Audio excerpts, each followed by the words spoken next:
Hello, this is Myra Elaine on the Buying Space Channel. Today I'm reading from Leviticus.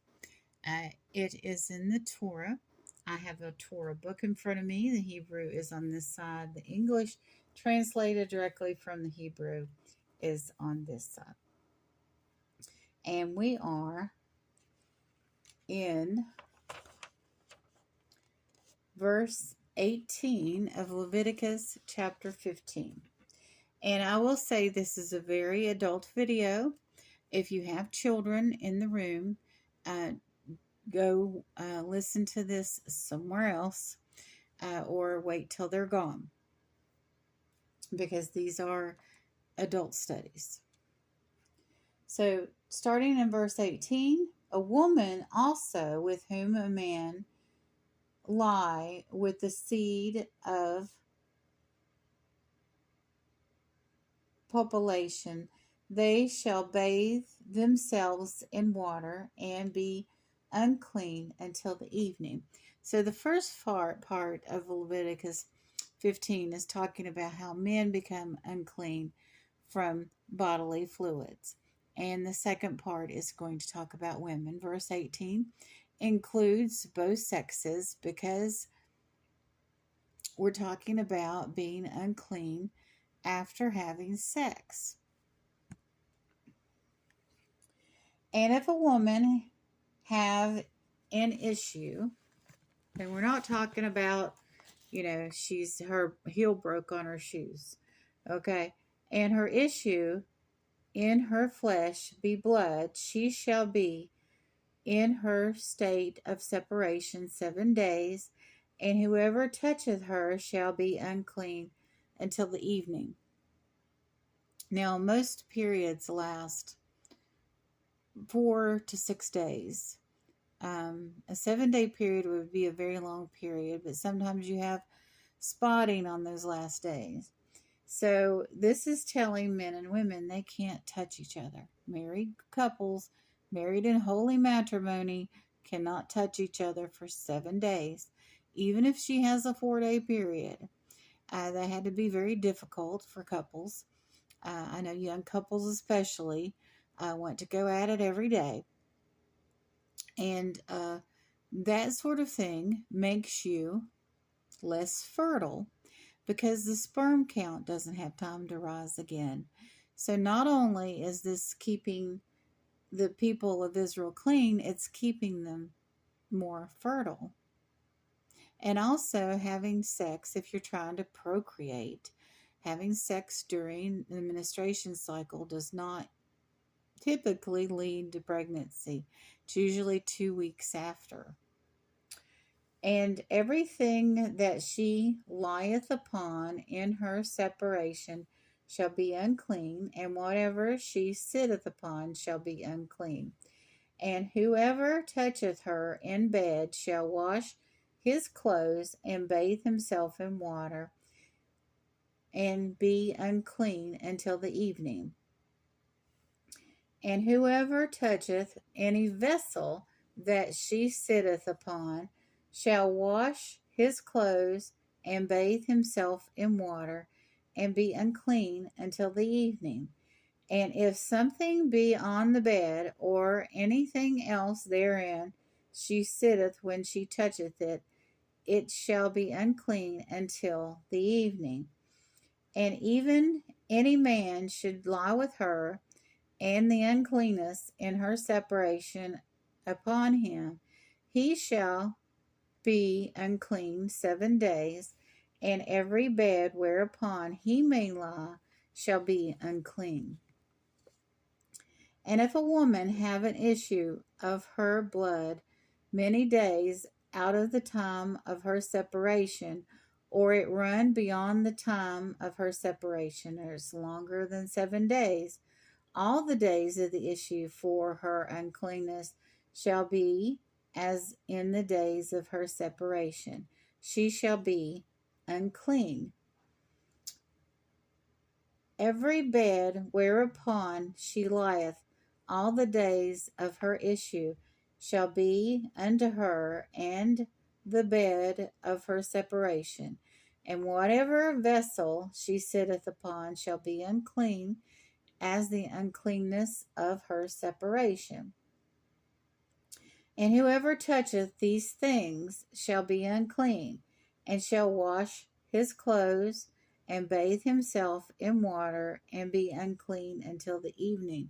So if a husband and wife continue to sleep in the same bed, even if they weren't having sex, and he was touching the same sheets, he would be unclean all day as well.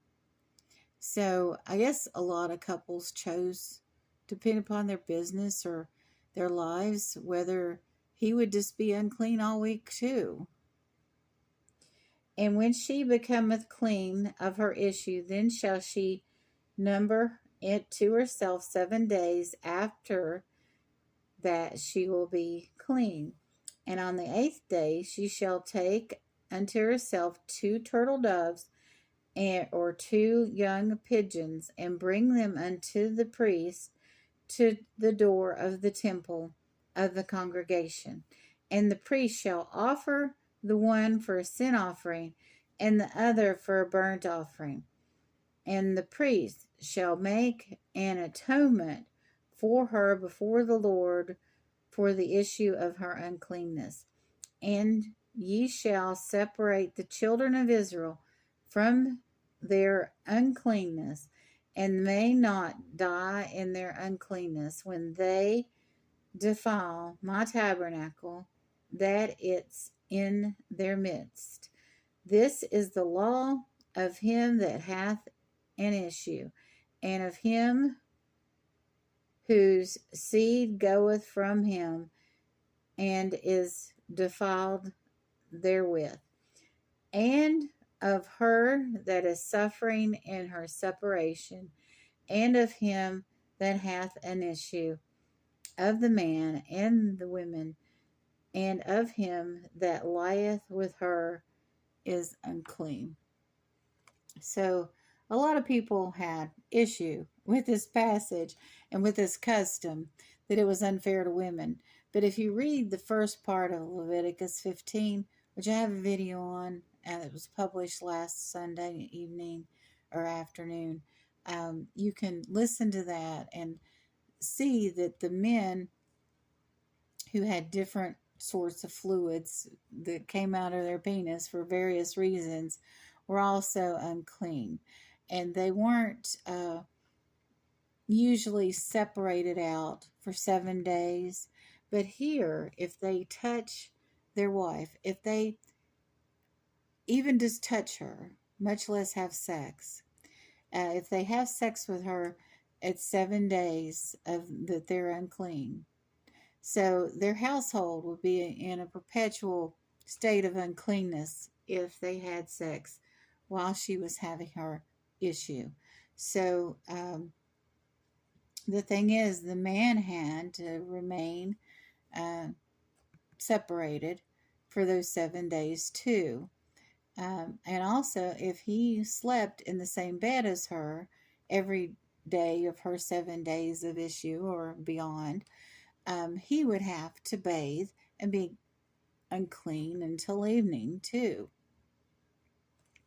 It makes me understand why a lot of their holy days are celebrated from evening until the next morning or the next evening, because there would be fewer people to celebrate those holy days if they started them during the days, because people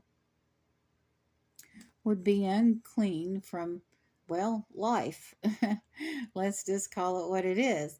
And anybody that's, the majority of people were married. It was considered weird in ancient times to not be married.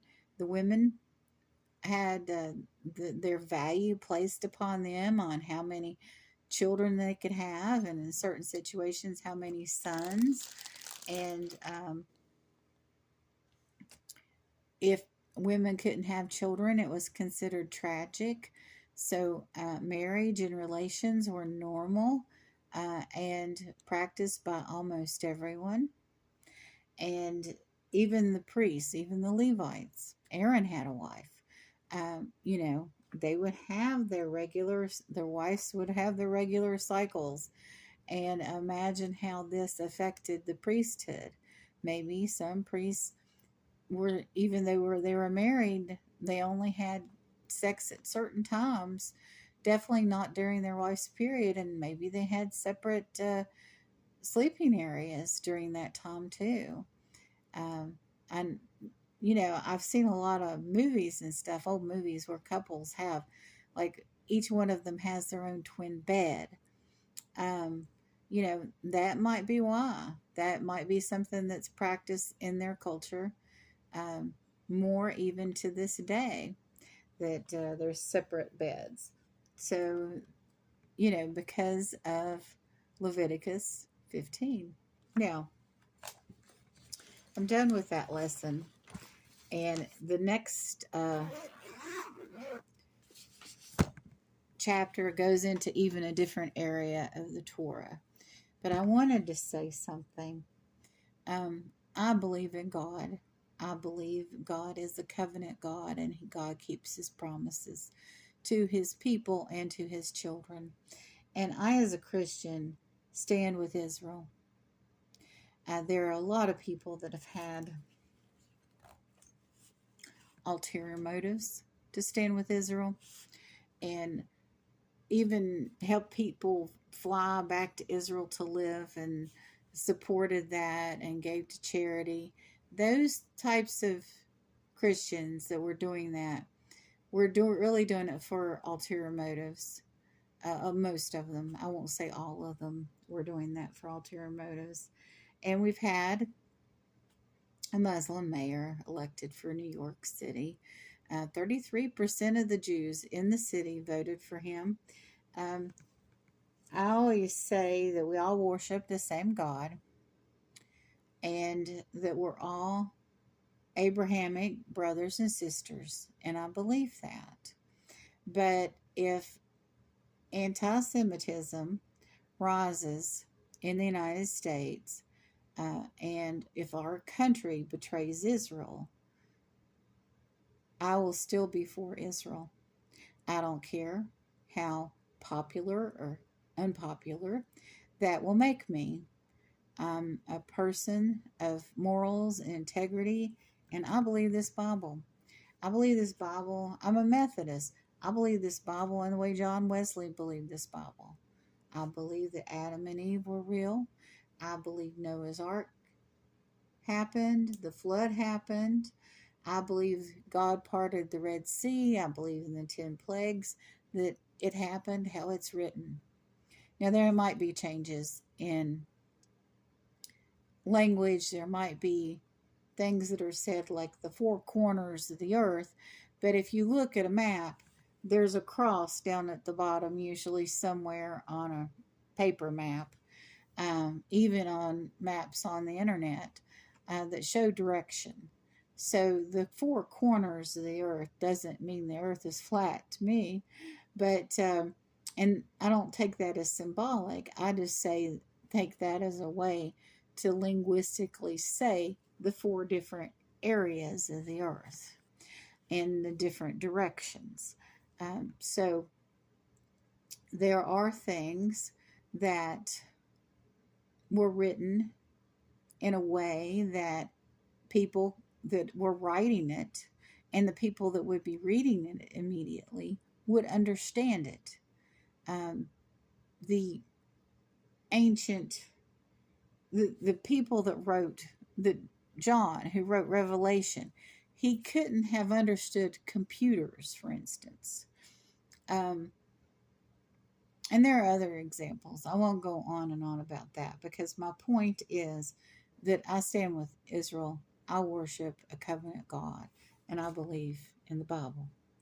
And if that comes to my end, if that brings me to the end of my channel, that brings me to the end of a lot of things, that will not change.